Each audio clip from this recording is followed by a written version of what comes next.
It's a beautiful day in the neighborhood. Reaction Beanie 60. Day in that neighborhood. Bro, sis, my people, my ladies and gentlemen, my boys and girls, from all around that world. We going to a new channel once again, baby. To a new channel that we ain't did on the bean yet. What is that channel? Black Femininity. Did I say that shit right? I don't know, y'all. Look at it. It's right here. Black Femininity. Femininity. Femininity. Femininity. Femininity. Femininity. Fuck it. Bro, there you go. That's the channel we on, man. I don't know how to say the word, bro. But I digress. This channel, bro, it comes from a lady, bro. This is a lady narrating this channel. This is a lady content creator, which we really don't, watch too much on the Bean channel, bro. But we're going to watch it today. Now, I have seen one of her videos probably like a year ago or something. But it's been a while, man. But for some reason, it popped up on my recommended today on YouTube. So I was like, yeah, let's react to that. Let's hear a woman create that content in a beautiful way for a change, man. I digress again, bro. The title of the video is The Worst Black Biopics Ever Made. Now, some of y'all probably saying, it's not biopics, it's biopics. Tomato, tomato, man. Potato, potato. However you want to say it, bro. That's what we gonna get into, bro. But before we get into it, man, y'all gotta do one more thing for me. Get whatever you may need. Get what you need now. Because this video right here, bro, I'm pretty sure we're gonna have a lot of movies in there that was just trash, bro. A lot of those black biopics that came out throughout the years, bro, they was trash, bro. The Tupac one was trash. Biggest was trash. They did a Michael Jackson one that was trash. Aaliyah's was trash. It's like all the best ones came out back in the day. The Temptation of 5 Heartbeats and that Michael Jackson one. That Michael Jackson, it wasn't even just Michael Jackson, the Jackson 5 and the movie was like 5 hours long, bro. It showed the whole come up from the Jackson 5 and Michael Jackson's solo career, including when his brothers was, you know what I'm saying? It was the whole Jackson family, bro. But it was long as fuck. Y'all know what I'm talking about, man. Now, those was good. But the most recent ones, like, nah. Straight Outta Compton was pretty good, bro, even though it was a little false. You know, all of them have that exaggerated story type feel in them. You know, they trying to make a movie or whatever. But y'all got what y'all need, bro. Y'all ready to see this lady do her thing, man? Then let's fucking do it. Yeah.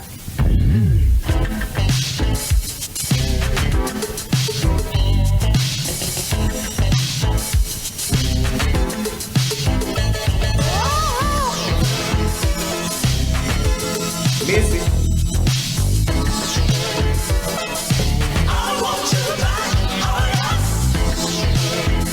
Wait till exhale.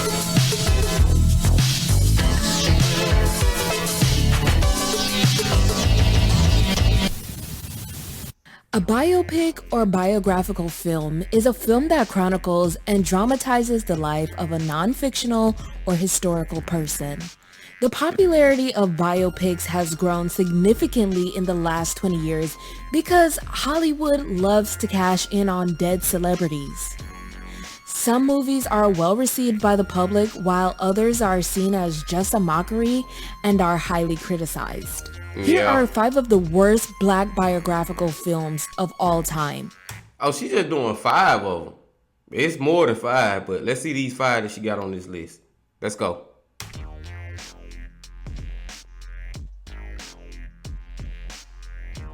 The story of the DeBarge family is one of the most tragic music stories out there. They rose to fame in the late 1970s, early 1980s through the Switch Band and the group titled DeBarge with their R&B hits There'll Never Be, I'll Call Your Name, and Rhythm of the Night.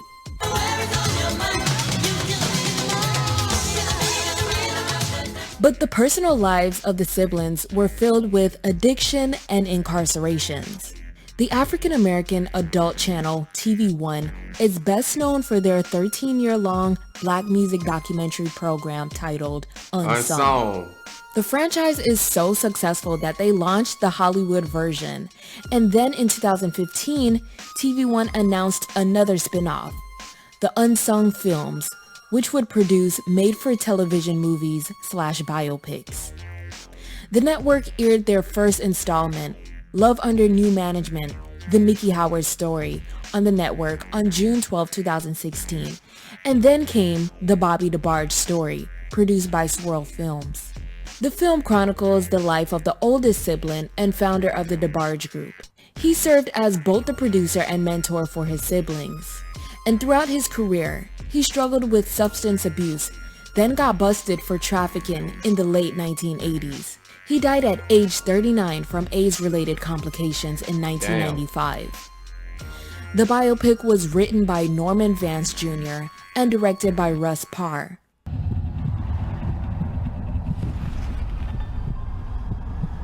What's the matter with you? Bobby. I wouldn't necessarily call this the worst biopic ever. The production isn't the problem. The problem is the acting and storytelling. The biopic failed to tell viewers who aren't familiar with Bobby DeBarge details about his life that they wouldn't be able to find out on his Wikipedia page. Before I get into the acting, I want to talk about the casting, which was done by famed director / producer Lee Daniels, who is no stranger to casting big names in Black Hollywood for his productions. Some of the casting choices made absolutely no sense, like singer Lloyd as Gregory Williams, who founded Switch and produced most of their music, and Big Boy from Outkast as Motown Records founder Berry Gordy. What? Then, aside from the bad wigs, the actors cast to play the younger DeBarge siblings. Hey, did y'all care what you just said, bro? Aside from the bad wigs, don't look. This shit do look kind of bad, bro. Like it don't look convincing at all, bro.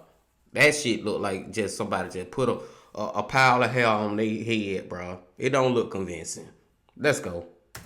Were actually older than the actor playing the oldest sibling, Bobby, and it was very obvious. Playing Bobby DeBarge is Rashawn Fagan, who's had TV and film roles in Spider-Man 2, Disney's Camp Rock, and Shake It Up. I'm not saying he's not a good actor, but his portrayal of Bobby was erratic for most of the film and made him look like a complete maniac. Where you go? Oh, okay, that's all right. That's all right, cause y'all was getting replaced anyway. with actual musicians that was actually good. Yeah? Bye! The film jumped back and forth from the past to the present day and made it hard for viewers to follow the story. At times, the editing and continuity was kind of all over the place. And in the end, it made the DeBarge family tragedy look like a complete joke, even though the DeBarge siblings co-produced the film. But this isn't the worst black biopic, so let's get on with the list. This one better been on there. This was horrible. All Eyes on Me is a 2017 biographical film about hip-hop legend Tupac Shakur, who died in 1996 at age 25. The film chronicles his tumultuous life and career. The synopsis reads, the true and untold story of prolific rapper, actor, poet, and activist Tupac Shakur, from his early days in New York to his status as one of the world's most recognized and influential voices. Spoiler alert, they did not give us the untold truth. They did. Instead, they crafted the movie around some of the things Tupac said in his famous prison interview, as well as some Vibe magazine articles. which we will discuss later. Playing Tupac is Demetrius Shipp Jr., who made his acting debut in All. Hey, dude look just like Pac almost though, bro. That's the one thing they got right about this movie. The look of the dude who played Pac, Demetrius Shipp Jr., was on par. But man, this movie did not represent Pac at all, y'all. Let's go. Eyes on Me. Before the film, Demetrius was just a regular guy working at a 24-hour fitness center. He submitted an audition tape when the casting call for Men Who Resemble Tupac went out in the year 2011. For his first acting role, he did pretty good in my opinion. The biopic opened in theaters on June 14, 2017 on what would have been Tupac's 46th birthday. Unfortunately, the film received a wave of criticism from fans, film critics, and those close to Tupac. The writing and direction weren't too good. All Eyes on Me failed to capture the complexity of Tupac and spent a large portion of the film focusing on a false romance between him and Jada Pinkett Smith, who went to Maryland's Baltimore School for the Arts with the hip-hop icon. This angered Jada, who says that they were only casual friends. She tweeted, and I quote, "Pac never read me that poem. I didn't know that poem existed until it was printed in his book. Pac never said goodbye to me before leaving for Los Angeles. He had to leave abruptly, and it wasn't to pursue his career. I've never been to any of Pac's shows by his request. We never had an argument backstage." Former hip-hop journalist All that shit was just made up and fabricated, bro. They gotta exaggerate stuff in these movies. Let's go. Kevin Powell filed a lawsuit in New York federal court against Lionsgate, Morgan Creek Productions, and others, alleging that portions of the film are pulled from interviews he did with Tupac for Vibe magazine in the 1990s. Kevin Powell also admitted to fabricating some of the stories in his Tupac articles. In the suit, his lawyers writes, "The name and character of Nigel in the original work was specifically created by the plaintiff without the authority or encouragement of Tupac Shakur. This made-up character of Nigel was the embellishment of a real-life character that was central to the narrative in plaintiff's article. This made-up character was copied and pasted into defendant's film to play the same central character and role in the infringing work as he did in the original work." Boys in the Hood director and close friend to Tupac, John Singleton, helped develop the biopic, but dropped out in 2015 because of creative differences with the studio. He blasted the movie on The Big Tigger Show, saying that it was worse than Lifetime's 2014 Aaliyah biopic. What about that other movie? Savage. What movie? There's another That movie. debacle. Oh, wow. I don't know if y'all know what debacle. Don't know what debacle means. Look it up. So are You you mean that's that because- displeased with the situation? I'm that displeased by the let me ask. What? Are you displeased because of the final product, or that you didn't get to do it? A little bit of both, but a lot because, okay, let me put this in perspective. When Spike Lee was doing Malcolm X, he had everybody on every street corner in Brooklyn and New York saying, "Spike, don't mess up Malcolm X. Right. This is so important to us. Don't mess up ours." The people that were involved in this movie did not have that. They didn't have that pressure at all. You know what I mean? They just made a movie. They didn't think of it as a cultural event. They didn't think of it as terms of something that was something that affected our generation. You know what I mean? Right. You know, like the people who are younger, who don't really understand, you know, the legacy of Tupac and Mark Shakur. They just went to the movie and like they see a rap star, but the dude was much more than a rap star. Hell yeah, You know what I mean? So I mean that's why I'm really upset. So Indeed. that movie, you're not gonna, you know, they made the Aaliyah version of Pac. Oh man. You know what I mean? Like worse than that. I mean, like, Oh wow. All Eyes on Me is extremely pointless and uninspired. This is just white Hollywood trying to straddle the success of the Notorious B.I.G. and Straight Outta Compton biopics. John Singleton's last comment brings me to the next movie on this list. Aaliyah.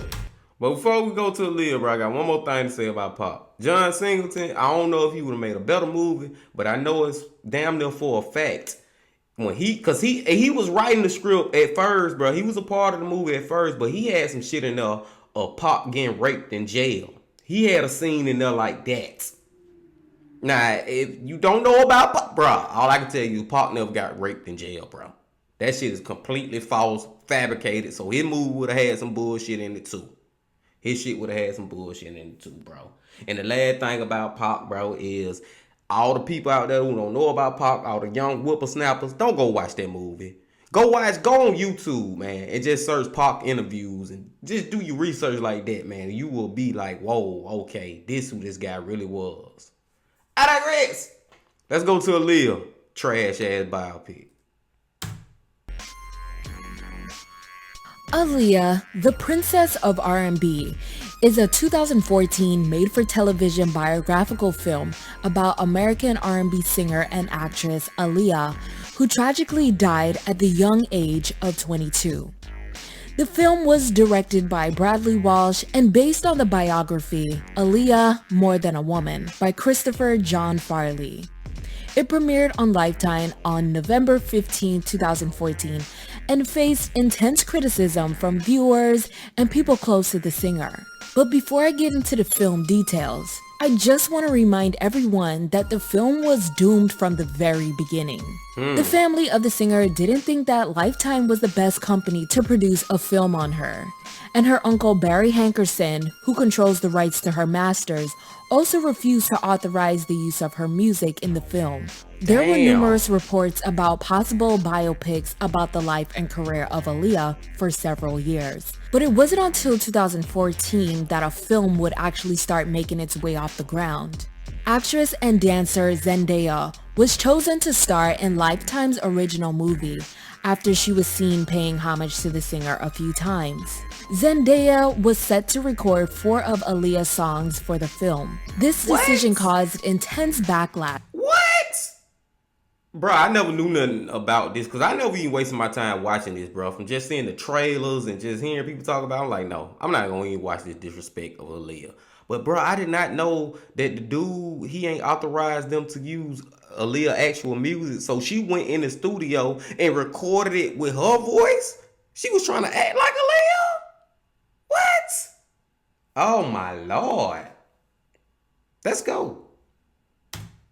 Because Zendaya is a light-skinned biracial girl who looks absolutely nothing like the singer, and some people argued that Zendaya did not have the vocal range to match Aaliyah. I'm pretty sure the producers apparently thought that all you needed was a side part and baggy clothes to portray singer Aaliyah. Zendaya exited the film following backlash from family and fans, and then another biracial actress named Alexandra Shipp, who's not related to Demetrius Shipp Jr., was announced to play the role of Aaliyah, causing even more backlash. The oh-so-messy Wendy Williams really wanted the film to happen, so she stepped in as executive producer. Really? So let's start by taking a look at the cast, which mainly consists of biracial actors.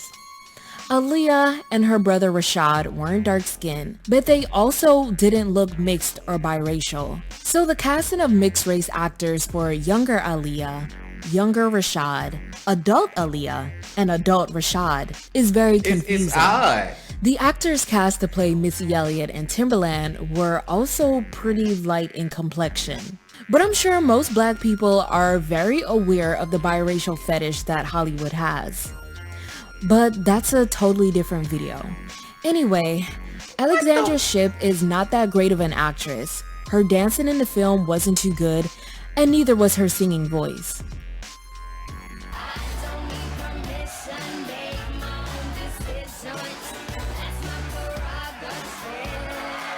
Oh my God, bro. Oh my Lord, bro. This disrespect is horrible.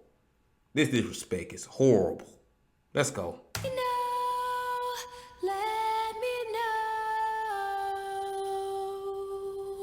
know when I feel what I feel, so I can understand if you love. Are you? Aside from her performance, the film was filmed with cheesy melodramatic dialogue, and the delivery is like they're reciting a poem in a soap opera. This excessive age wasn't just because of the brilliant business strategy that my Uncle Barry put forth, but it was also the magic between two creatively connected souls. And from that magic came a completely new sound. That's what happens when you go left and everyone else is going right. What? Say what? Something that made viewers uncomfortable was the directors and writers romanticizing the illegal and inappropriate relationship between 14-year-old Aaliyah and R. Kelly. Oh, what You the didn't fuck? even look at me when I walked into your studio. You ain't gotta look at the sun to know it's shining. Oh, bro, hold on, bro. They were doing R. Kelly like that back then, bro. Aaliyah was 14 when he was fucking with her. I see, bro. I didn't watch the movie, so I don't know. This is ridiculous.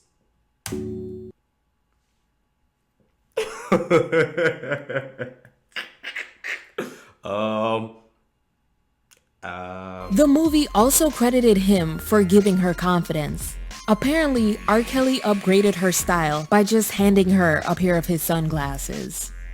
The storytelling and direction was so lazy and failed to properly chronicle the events and milestones in her life. In the 90s, Missy Elliott was still a plus-size woman with a short haircut, but in the film, she appeared to be She's thinner skinny. and wore nothing but Adidas tracksuits, which in fact she didn't really wear until years after Aaliyah's death, as well as the weight loss. Years passed in the film, and Missy's character was still wearing the same clothes.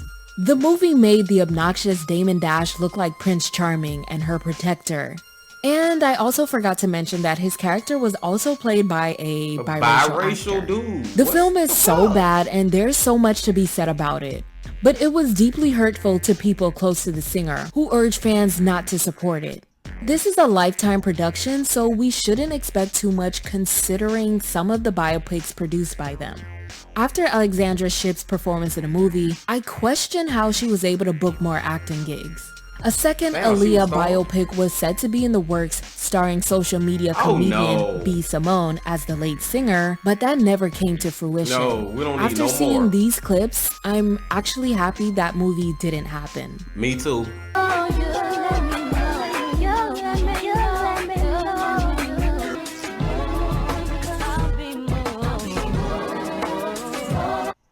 Bruh. Man, we need you to stop trying to do biopics on people, bro. I'd rather just see a documentary, man. Seriously, of real footage and real tape, and we just narrate it all the way through what we got, bro. Because this shit is not working. This ain't working, man. Let's go. The 2016 biographical film Nina is written and directed by Cynthia Mort and chronicles the life and story of the late jazz musician and classical pianist Nina Simone, with a look at her rise to fame and the relationship between her and her manager Clifton Henderson.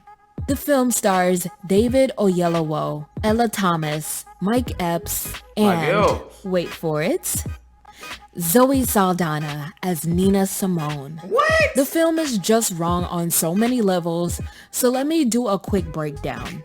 The Nina Simone biopic was over 11 years in the making, with Mary J. Blige playing the beloved musician. But because would've of worked scheduling better. conflict, they were forced to recast the role and somehow decided that Zoe Saldana was the right fit. This movie caused outrage because Zoe is a lighter-skinned Latina and does not have the phenotype or physical likeness to even play Nina Simone. She don't, This is bro. another example of anti-black and colorist casting in Hollywood. Nina's daughter Lisa criticized the film saying, "My mother was raised at a time when she was told her nose was too wide, her skin was too dark. Appearance-wise, this is not the best choice." End quote. The white people behind the film said, "Screw you guys," and decided they were gonna do the film anyway. The world erupted when photos and the trailer were released to the public, which showed Zoe Saldana wearing blackface, She prosthetic is, nose, bro. She wearing blackface, bro. Are you serious, bro? I was looking earlier. I'm like, hold on, but she looked darker right here, though. Like, she looked darker. They putting blackface on her. Black makeup, black paint, whatever the fuck you want to call blackface, bro. Blackface should have been gone, bro. This shouldn't even be a thing no more, bro. If you couldn't get Mary J, why you got her, bro? You could have got somebody else, bro. Let's fucking go. And teeth and a bad afro. So I want to ask you, when it comes to just the casting that we've seen in Hollywood lately, there's a lot of upset about certain roles, in particular the Nina Simone one. What are your thoughts about the casting of the Nina Simone role? That's a hard question. What are your true thoughts about the casting for Nina Simone roles? You know, people have particular thoughts about that. I feel like you do as well. What are your thoughts on that? Do you have any thoughts on Nina Simone's story and how that went about? Zoe defended the role and film by saying her physical likeness to Nina shouldn't matter since she's just playing a character, failing to realize that Nina Simone is an actual real human being and not just some fictional character. Exactly. Simone's estate's Twitter account tweeted at Zoe, writing, "Please take Nina's name out of your mouth for the rest of your life. Hopefully people begin to understand this is painful, gut-wrenching, heartbreaking, nauseating, soul-crushing. It shall pass, but for now." I have a video on the Nina Simone debacle, and I suggest you guys go watch it after this video. Now let's get into the film itself. Zoe's portrayal of Nina was nothing more than an SNL parody. What are you looking for? Don't sneak up on me like that. Where are my earrings? I have them. You're lying. I know who I am. I'm a black woman. That's who I am. Her Nina voice and accent were terrible. Not sure whose idea it was to make Zoe sing the songs herself, but her singing voice was also not that great, and she butchered the numbers. Black is the color. My skin is brown. My manner is tough. Like, if you're gonna let white people put you in blackface and prosthetics, at least do the role some justice. Aside from the prosthetics and bad acting, the writing and direction were also terrible. They made Nina look like an unstable, belligerent alcoholic and put black eyeshadow around her eyes to appear as though she never slept a day in her life. Styling and costuming didn't make any sense for the time period, like this one scene in the 1960s where they were dressed as though they were in the 2010s wearing Nikes and Adidas track pants. And most importantly, they failed to show how ingrained Nina Simone was within the civil rights movement, which makes the movie even more offensive and insulting. After the racial uprising in 2020, Zoe Saldana formally apologized for playing African-American singer, songwriter, and civil rights activist Nina Simone after years of doubling down. This is crazy, bro. I don't even know nothing about Nina Simone like that, bro. I really don't know nothing about Nina like that, bro. And I know some of y'all gonna kill me for that. But, dude, the blackface part just killing me, bro. It's like they made this girl sell out, this lady sell out, bro. And I done seen her other movie, bro. What movie? Ain't this the lady who was in Drumline? Ain't that her, bro? Nick Cannon girlfriend? I like her acting, but I don't like this shit. Let's go. I should have never played Nina. I should have never played Nina. I should have done everything in my power with the leverage that I had 10 years ago, which was a different leverage, but it was leverage nonetheless. I should have tried everything in my power to cast a black woman to play an exceptionally perfect black woman. You should have. Make sure you guys check out my video on the debacle. And of course, I couldn't do a list of the worst black biopics ever made without including the Michael Jackson story. I know you guys saw the thumbnail. This was words don't even sum this one up. And spent the entire video waiting for me to cover this. The time has come. Man in the Mirror, The Michael Jackson Story is a 2004 Canadian-American biographical TV movie produced for VH1. It stars Flex Alexander as the king of pop, Michael Jackson, and follows his tumultuous life in the public eye. It was released in August 2004, a month prior to the beginning of Michael's criminal trial.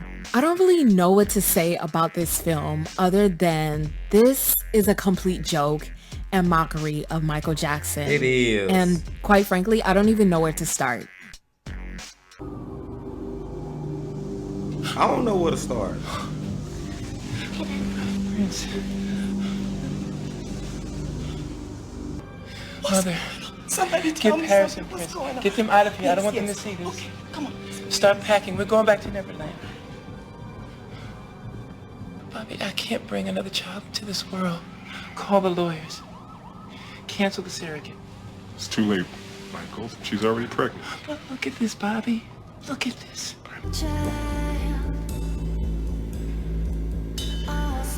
Oh. What the fuck? It's the eyes. Yeah, beautiful eyes.